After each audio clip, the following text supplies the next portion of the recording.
প্রচুর আছে। আমরা তো বলি মাওলা আলী, তো আমরা তো মাঝে মধ্যে আমরা বলি। তবে হ্যাঁ, জি নির্দিষ্ট তার খুসুসিয়াত নয়। হ্যাঁ, একটা হাদিস আছে যায়েদ বিন হারিসার ব্যাপারেও আল্লাহ নবী মাওলা এই শব্দ ব্যবহার করেছে। সুনান ইবনু মাজার প্রথমের দিকে পেয়ে যাবেন, প্রথমের দিকে একদম একদম প্রথমের দিকে ইবনু মাজাতে আপনি দেখে নেবেন, প্রথমেই সাহাবীদের ফাজাইল বর্ণনা করা আছে, ওই জায়গাতে আপনি পেয়ে যাবেন। আচ্ছা, এই বইটা কি নাম বলতে পারবেন যে আমি, আপনি যে বললেন যে আহ কোন সাহাবীর সাথে আমরা আল্লাহ সাল্লাম বা মাওলা বলতে পারবো, বুঝি না। এই বইটার নাম বা লিংক দিতে পারবেন কি? ওই যে বললাম সুনান ইবনু মাজা, একদম মুকাদ্দমা প্রথম প্রথম খণ্ডেই ফাজাইলে সাহাবী মানে সাহাবাদের ফজিলত নিয়ে আলোচনা করা হয়েছে। প্রায় 110 নম্বর হাদিসের পর্বগুলো আপনি পড়তে থাকবেন, অনেক সাহাবীদের ব্যাপারে এই কথা এসেছে। মান কুনতু মাওলাহু ফাহুয়া আলিউল মাওলা, এটা তো সুনান তিরমিজি ইবনে মাজার হাদিস। অন্য সাহাবীর জি। ক্ষেত্রে আল্লাহ নবী সাহাবীদেরকে মাওলা ব্যবহার করেছে, যে তুমি আমার মাওলা, এই শব্দ ব্যবহার করা হয়েছে, সমস্যা নেই। তাহলে এই যে বলা হয় যেটা বেদাত, এটা বেদাত কিভাবে হয় বা কিছু? কে বললো বেদাত?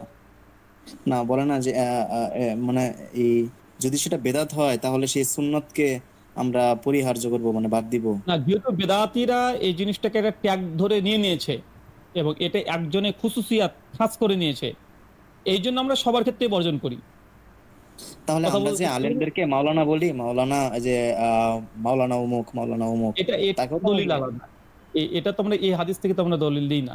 মাওলা আর মাওলানার মধ্যে কি পার্থক্য নাই? দুটোই মনে হয় একই শব্দ নাকি, মানে একই ধাতু থেকে আসছে হ্যাঁ, শব্দ। একই একই ধাতু থেকে আসছে, কিন্তু তার মধ্যে কি পার্থক্য নাই? বলার উদ্দেশ্য কি, কি উদ্দেশ্যে বলছে মাওলা আলী, তারা কি উদ্দেশ্যে বলে? অভিভাবক, অভিভাবক, জি অভিভাবক। জি জি, শুধু অভিভাবক হিসেবে বলে, আর কিছু বলে না। আহ মানে আমি যদি শুধু অভিভাবক হিসেবে সম্বোধন করি আলী রাদিয়াল্লাহু আনহুকে, তাহলে তো মনে হয় না আমরা বেদাত আমরা হবে। তো প্রথমেই বলছি আহলুল হাদিসের সকলে জায়েজ বলে, না জায়েজ কেউ তো বলে না। জি জি জি। জি, এবং দেবন্দিরাও বলে, বেরলভীরাও বলে, সবাই বলে, এখানে কেউ দ্বিমত তো করে না। হ্যাঁ, যখন এটা নিয়ে খুব বেশি বাড়াবাড়ি করে তখন পরিত্যাগ করাই ভালো, যে জি জি। বেদাতীদের সঙ্গে সংস্পর্শ যেন না হয়, বেদাতীদের সঙ্গে সংস্পর্শ যেন না হয়। যে আল্লাহ নবী আলাইহিস সালাম তিনি একাধিক বুখারী মুসলিম হাদিসে তিনি বলেছেন যে ইহুদিদের যেমন সিয়াম রাখতেন, আল্লাহ নবী তো ইহুদিদের বিরোধিতা করো। হ্যাঁ হ্যাঁ হ্যাঁ। তখন সিয়াম রাখা তো খারাপ কাজ না রে ভাই, সিয়াম রাখা তো ভালোই কাজ। আল্লাহ নবী বললেন তোর একটা রাখতো, আমি এখন দুইটা রাখবো। জি। জি, আর আরেকটা আছে ঠিক আছে, ওমর একটাই রাদিয়াল্লাহু। একটাই হ্যাঁ। একটাই একটাই একটাই। আচ্ছা, আবার কবে আসবেন শুনুন, যদি বলতেন তাহলে আমার আরো প্রশ্ন ছিল আর কি, সেদিন প্রশ্ন করতাম। আবার দেখি কবে ইনশাল্লাহ এই আসবেন আর কি, সপ্তাহে এই এই সপ্তাহে তার একদিন আসবো ইনশাল্লাহ। এই সপ্তাহে? জি জি জি, ইনশাল্লাহ। আসসালামু আলাইকুম। ওকে ওকে, অনেক ধন্যবাদ। আমাদের সঙ্গে এই মুহূর্তে আছেন আব্দুর রহমান। আসসালামু আলাইকুম ভাইজান। ওয়ালাইকুম আসসালাম ওয়া রাহমাতুল্লাহ। জি ভাইজান, কেমন আছেন? জি একদম আলহামদুলিল্লাহ। ভাইজান, আমি সেদিন একজন পীর সাহেবকে ফোন লাগিয়েছিলাম। মানে পীর আচ্ছা, সাহেব বলতে ওই হানাফিদের দাবি পীর সাহেব, আমরা তো পীর টির মানি না। তো উনি, ওনার সঙ্গে না আমরা পীর মানি, কথা আমরা পীর মানি ভাই। ইমাম বুখারী আমাদের পীর, ইমাম মুসলিম, ইমাম আবু দাউদ, তিরমিজি, নাসাই, এরা হচ্ছে আমাদের জি পীর। জি জি জি জি। মানে না না, জি ওই ওদের মতো মানে যিনারা দাবি করে আর কি, মানে নিজেরা ডিমান্ড করে বা তাদেরকে অন্য লোকে সার্টিফিকেট দেয়, ওইভাবে ঠিক আমরা আছে, মানি না জি আহলুল বলুন। হাদিসরা, এইটা বলতে চাইছি। জি ঠিক তো আছে। ভাইজান, ওনার সঙ্গে কথা হচ্ছিল, তো উনি এক পর্যায়ে এসে বলছে যে আপনারা আহলে হাদিস না সালাফি কোনটা, মানে এই কোশ্চেনটা করছিল। তো জি জি আমি জি বললাম যে আহলে হাদিস সালাফি দুটাই, আমরা তো সালাফদের থেকে যে ফাহাম বুঝ নিই, তো সেই কারণে আমরা সালাফি। আর আহলুল হাদিস জি যেহেতু আমরা কোরআন আর হাদিস মেনে চলি।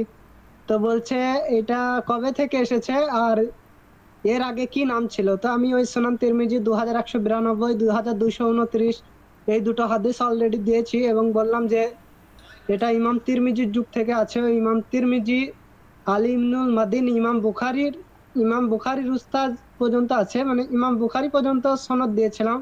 তো উনি মানছেন না। তো ভাইজান এখন কি বলতে পারি?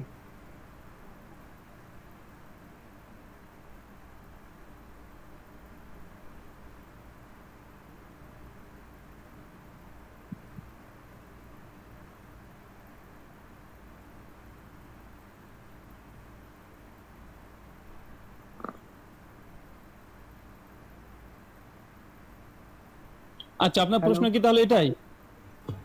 জি ভাইজান। মানে ইমাম বুখারী মুসলিমের আগেও যেতে হবে, তিরমিজির আগে যেতে হবে? মানে উনি কতদূর পর্যন্ত নিয়ে যেতে চায় আমি তো বুঝতে পারলাম না। মানে তিরমিজি থেকে দুটা হাদিসের অলরেডি রেফারেন্স দিলাম, তারপরে উনি মানছেন না।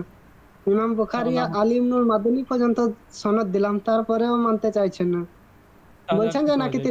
তিরমিজিতে নাই। আর এটা দাবি করছে যে যদিও থেকে থাকে তো ওইটা আহলে হাদিসদের অনুবাদ। মানে এটা বলতে চাইছে যে ওই ওই হাদিস অনুবাদের তো দরকার নেই, হাদিস গ্রন্থ আহলে হাদিসদের অনুবাদ। অনুবাদের তো দরকার নেই, মূল আরবিটা দেখিয়ে দিবেন। জি জি জি জি।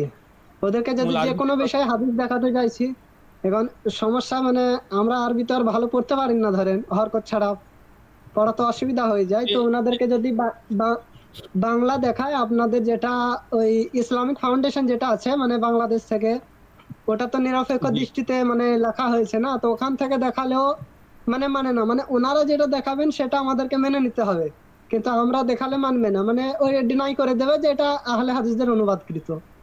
বাস, মানে ইসলামিক ইসলামিক ফাউন্ডেশন ফাউন্ডেশন থেকে দেখালে।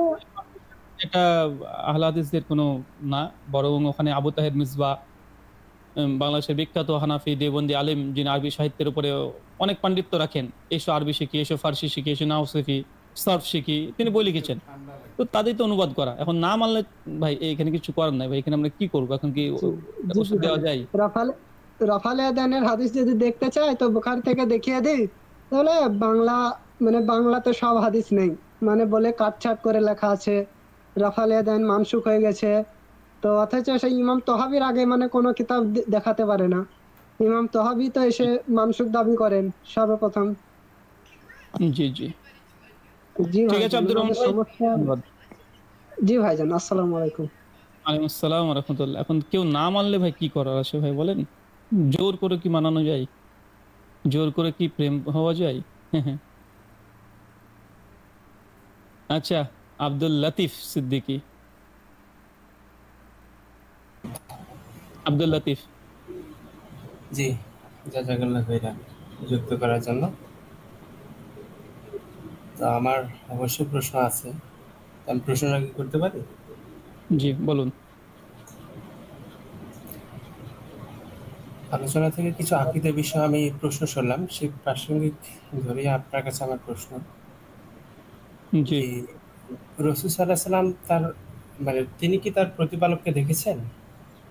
এই বিষয়ে আহলে হাদিসদের আকীদা কি? তার চর্মচক্ষু দিয়ে দেখেনি। আচ্ছা, আমাদের আয়েশা রাদিয়াল্লাহু আনহার যে আকীদা, আমাদের সে আকীদা।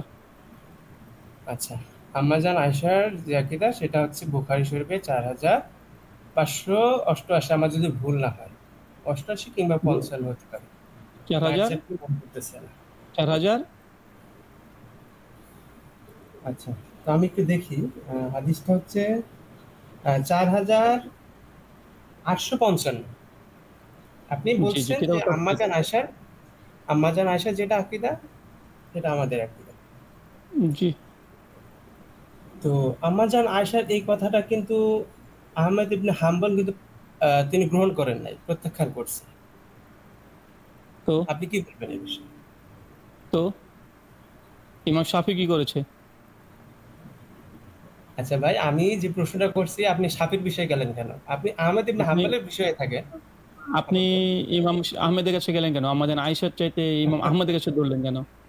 আচ্ছা, তো আহমদ ইবনে হাম্বল তিনি কি বলছে, মানে আম্মাজান আয়েশার ব্যাপারে কি বলছে ইমাম সেটা তো আপনি শাফি কি জানেন। বলেছে? ইমাম শাফি কি বলছে বলেন? ইমাম শাফি কি বলছে সেটা তো আপনি বলবেন। আমি আহমদ ইবনে হাম্বল কি বলছে সেটা আমি বলতে চাচ্ছি। আচ্ছা বললেন, ধরেন আমি ইমাম আহমদ বিন হাম্বলের ব্যাখ্যাটা মানলাম না, আমাদের আয়েশা রাদিয়াল্লাহু তাআলা আনহার যে আকীদা আমি সেটাই গ্রহণ করলাম। এখন বলেন কি সমস্যা? রাসূল সাল্লাল্লাহু আলাইহি সাল্লাম যে তার প্রতিপালককে স্বচক্ষে দেখেছেন, চর্মচোখ দিয়ে দেখেছেন, এই প্রসঙ্গে তো সহিহ সনদে হাদিস আছে। এই বিষয়ে আপনি কি বলবেন? কি সহিহ সনদ আছে বলেন?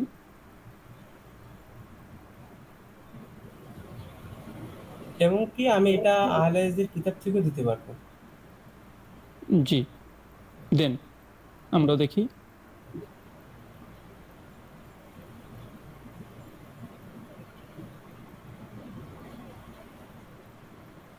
আচ্ছা,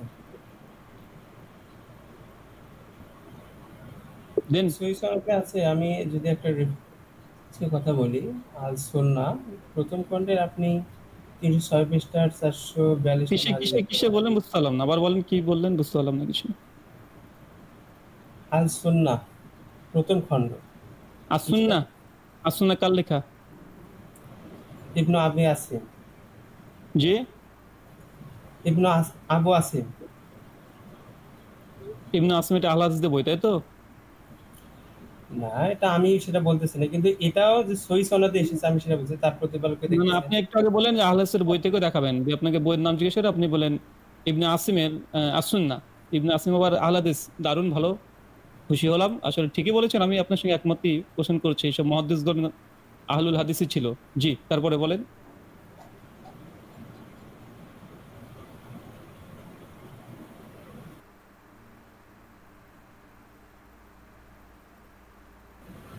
ঠিক আছে, আপনি যেহেতু একমত হয়েছে আহলে হাদিস ছিল।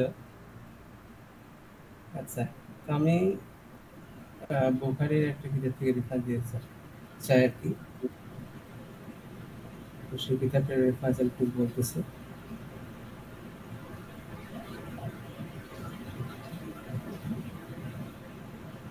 কি হয়েছে আচ্ছা, বলেন রে ভাই, এইভাবে হ্যাঁ, এখন আমি আপনি যদি। কিতাবের নাম বলছি, শোনেন।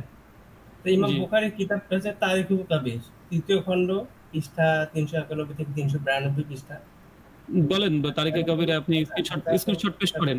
তারিকুল কাবির ইমাম বুখারীর স্ক্রিনশট পেস্ট করেন। আচ্ছা, স্ক্রিনশট এখানে তো দেওয়া সম্ভব না। আচ্ছা, আমি কি স্ক্রিন শেয়ার দিতে পারি যদি স্টেজ থাকে? জি জি, দিতে পারবেন। ঠিক আছে। আচ্ছা, আপনি আপনি আপনি কি মনে করেন বলেন, আমাদের আয়েশা রাদিয়াল্লাহু আনহার যে হাদিসে, বুখারীর হাদিস কিতাবুত তাওহীদে আসছে, যে আল্লাহ নবী আলাইহিস সালাম প্রসঙ্গে পরিষ্কারভাবে বলছেন যে কোনো ব্যক্তি যদি বলে যে নবী আল্লাহকে স্বচক্ষে দেখেছেন, রয় রাব্বাহু ফাকাদ কাযাব, সে ব্যক্তি মিথ্যুক। আমাদের আয়েশা রাদিয়াল্লাহু আনহার স্পষ্ট ফতোয়া, জি, তার আকীদা। আমাদের ভাষার, হ্যাঁ, আমি আহমেদ ইবনে যে উনি যে কথাটা বলছেন, আমি ওনার কথা অনুযায়ী যদি বলি যে আহমদ ইবনে হাম্বল যে কথাটা বলছে, উনি বলছে যে আম্মাজান আয়েশার এই কথাটা রাসূল সাল্লাল্লাহু আলাইহি সাল্লামের কথা থেকে বড় নয়। এক কথা উনি বলতে চাচ্ছে যে রাসূল সাল্লাল্লাহু আলাইহি সাল্লাম বলেছেন তিনি তার প্রতিপালককে দেখেছেন, এটাই বড়। আর এইভাবে আহমদ ইবনে হাম্বল তার ওই কথাটা, হাদিসটা কই, ও হাদিসটা কই, হাদিস নাম্বারটা বলেন কোথায় আছে। মানে আহমদ ইবনে হাম্বলের কথা সেই জি রেফারেন্সটা। জি, আপনি যে হাদিসটা বললেন যে রসুলের কথার চাইতে আচ্ছা, বড় নয়, এই কথা বলে সঙ্গে সঙ্গে আপনি বলছেন যে ওকে ওকে, ঠিক আছে, আমি রেফারেন্সের কথা নবী। বলে দিচ্ছি, হ্যাঁ, বলে দিচ্ছি। জি আপনি যেহেতু শুনতে যাচ্ছেন আমি বলি। আপনি ইত্তামিত তাওয়িল লাতিল আখবারি সিবাত, ভাই, কি এটা আপনি বইয়ের নামটা তো অন্তত ঠিক করে বলবেন ভাই, আপনি চলে এসছেন মানে একটা বিতর্কিত বিষয় নিয়ে কথা বলতে, বইয়ের নামের উচ্চারণ ঠিক করতে পারছেন না। আচ্ছা একটু আগে ইমাম ইবনে আচ্ছা আসিমকে শুনেন। কি একটা অসীম টসীম বলে বসে থাকলেন। আচ্ছা, আপনি একটু ভালো করে শুনেন, আমার উচ্চারণ না হলে আপনি উচ্চারণটা শুদ্ধ করে দিবেন, ঠিক আছে? যেমন বলা হয়ে থাকে যে ভাই, একটা বইয়ের নামটা তো অন্তত পক্ষে বিশুদ্ধভাবে বলবেন, যে বইটার আরে ভাই, দলিল আপনি শুদ্ধ করে পড়ে নিয়েন। ওই যে আরে ভাই, এরকম আমি একটা, ধর ছাগল কথা, একটা একটা বিতর্কিত বিষয় নিয়ে আলোচনা করতে এসছে, তো অন্তত পক্ষে বইয়ের রেফারেন্স দিচ্ছে, ওকে তো বলিনি যে ভাই আরবি ইবারতটা আপনি সুন্দরভাবে পড়েন, বইয়ের নামটা তো কমপক্ষে বইয়ের নামটা তো ঠিকঠাক বলবি রে ভাই। এটা আশ্চর্য না তো, এর সঙ্গে আমি কি বিতর্কিত বিষয় নিয়ে আলোচনা করবো এই বিষয়ে? অন্তত যে বইয়ে রেফারেন্স দিচ্ছে তার আরবি ইবারত পড়ার কথা আমি বলছি না, আমি বলছি অন্তত পক্ষে লেখকের নাম আর বইটার নাম বললে মানে উপকার আমাদের হয়। কেননা কিতাবুস সুন্নাহর উপরে ডজন খানিক বই আছে। ইমাম ইবনে মান্দার কিতাবুস সুন্নাহ আছে, ইমাম আহমদ ইবনে হাম্বলের সন্তান, তারও কিতাবুস সুন্নাহ বই আছে। এখন ও বইয়ের নাম বলতে হচ্ছে, আপনি ঠিক করে পড়েন উচ্চারণ করে, তো এসেছো কেন ভাই? আচ্ছা, আগে বইয়ের নাম ঠিকঠাক মুখস্থ করে আসবেন, ঠিক আছে? অন্তত বইয়ের নামটা, আপনাকে আরবি ইবারতে কথা বলছি না, অন্তত বইয়ের নামটা ঠিকঠাক মুখস্থ করে আসবেন। আর সে বুখারী আমাদের আয়েশার আকীদা আমাদের আকীদা, সমস্যা কোথায় ভাই? ইমাম আহমেদের কাছে দৌড়তে মন চাচ্ছে এখন।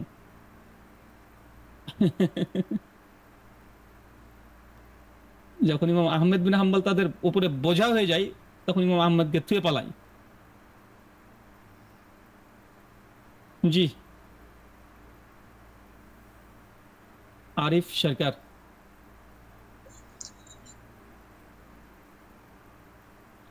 আব্দুল্লাহ জুবাইর, আপনার এখনো আপনার ঠিক হয়নি, এখনো আপনার ঠিক হয়নি, আপনি ঠিক করে আসবেন, এখন ঠিক হয়নি। আচ্ছা, আরিফ সরকার, আপনি মিউট আছেন। আসসালামু আলাইকুম। হ্যাঁ, ওয়ালাইকুম আসসালাম রহমতুল্লাহ। জি রাহুল ভাই, আপনার সঙ্গে বেশ কিছুদিন ধরে কথা বলার ট্রাই করতেছি, কিন্তু হচ্ছে না। হ্যাঁ, জি। মানে আমার একটা প্রশ্ন আছে, তো প্রশ্নের আগে কিছু কথা বলি আপনার সঙ্গে। হুম। মানে আমি আর কি কম্পারেটিভ রিলিজন নিয়ে আর কি প্রায় 20 সাল থেকে একটু আধটু গবেষণা করছি। আমি প্রথমত আচ্ছা আর কি কওমি ছাত্র। হ্যাঁ, তো আচ্ছা কিছু কিছু বিষয়ে আমার আর কি সমস্যা আছে, তো এগুলো বিষয়ে আপনার সঙ্গে আর কি পার্সোনালি আর কি শেয়ার করা দরকার। হ্যাঁ, আপনার ফেসবুকে এবং কি হোয়াটসঅ্যাপে আমি এসএমএস দিয়ে রাখছি, একটু যদি রিপ্লাই দিতেন, এটা প্রথমত। আর দ্বিতীয়ত একটা বিষয় হচ্ছে যে এই খ্রিস্টান ধর্ম সম্পর্কে। হ্যাঁ, সেটা হচ্ছে যে এই যে আপনার স্ট্রং নাম্বার যে আছে, হ্যাঁ, এই বিষয়টা যদি একটু বলতেন, মানে এটা চেক করে কিভাবে আর কি, কোন বিষয়টা? এই যে বাইবেলের স্ট্রং নাম্বার কিভাবে চেক করে। স্ট্রং নাম্বারের উপর আলাদা বাইবেলের স্ট্রং নাম্বারের দিয়ে বই পাওয়া যায়। হিব্রুতে স্ট্রং নাম্বার সহ স্ট্রং নাম্বার বাইবেল আপনি করলে পেয়ে যাবেন। আমার কাছে আছে, আমার কাছে স্ট্রং নাম্বার দেখাচ্ছে, এক মিনিট, এক মিনিট নিয়ে আসছি। আমার কাছে পিডিএফ আছে অবশ্য, কিন্তু এটা চেক করে কিভাবে, এই জিনিসটা একটু